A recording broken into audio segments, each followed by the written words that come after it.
ايوه حبايبي، الفريك دلوقتي انا استوى زي ما حضراتكم شايفين كده، نص سوا، وصفيته في المصفى. وادي حبايبي حطيت معلقه سمنه بلدي هنا في الطاسه، ودلوقتي هحط عليها الفريك اهو.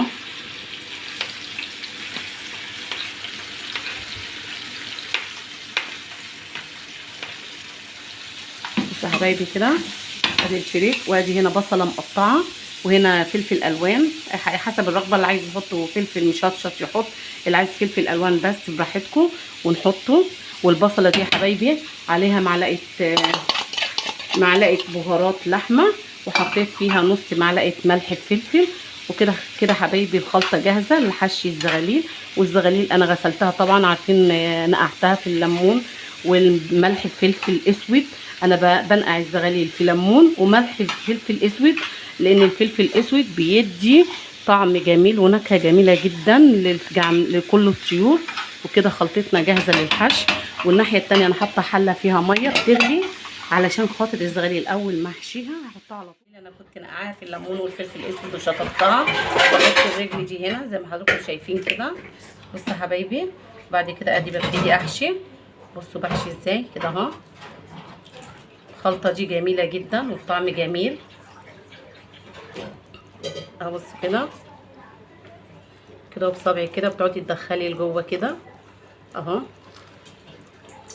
اهو.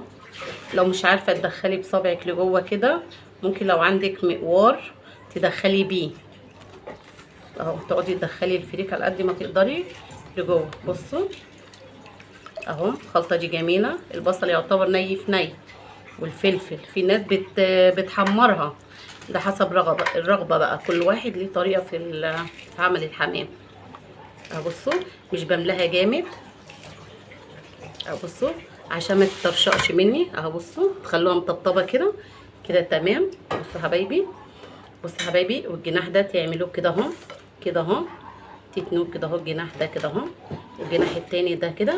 بصوا تودوه كده اهو بالعكس كده اهو كده اهو، بيبقى شكلها جميله الزغلوله اهو. بصوا كده ببتدي املى البطن وهنا من تحت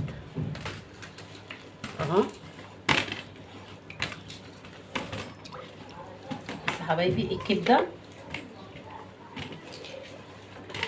الكبده حبايبي بتاعتها بحطها كده كده اهو، بسد هنا عشان الفريك ما يخرجش.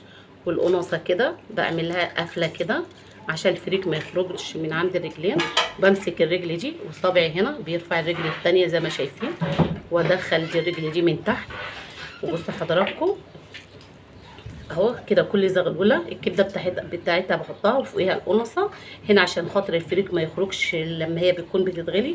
وزي ما حضراتكم شايفين بصوا الفريك كده طبطبوا كده عشان الزحله ايه ما تطرشقش منكم. وادي المنظر من ورا بيبقى شكلها كده. هخلص كميه الزغاليل بتاعتي وهوريها لكم في ميه بتغلي على البوتاجاز. اول ما تغلي هنزل فيها الزغاليل، وبعد كده تابعوني بقى بدرجه السوا.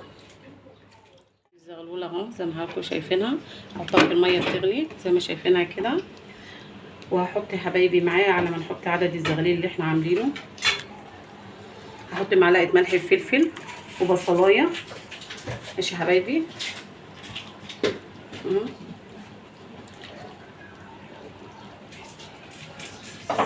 اهو. ايوه حبايبي، حطيت هنا بصله ومعلقه ملح وفلفل وشويه بهارات انا اهو طحناها، وهنا نص قرن فلفل اخضر.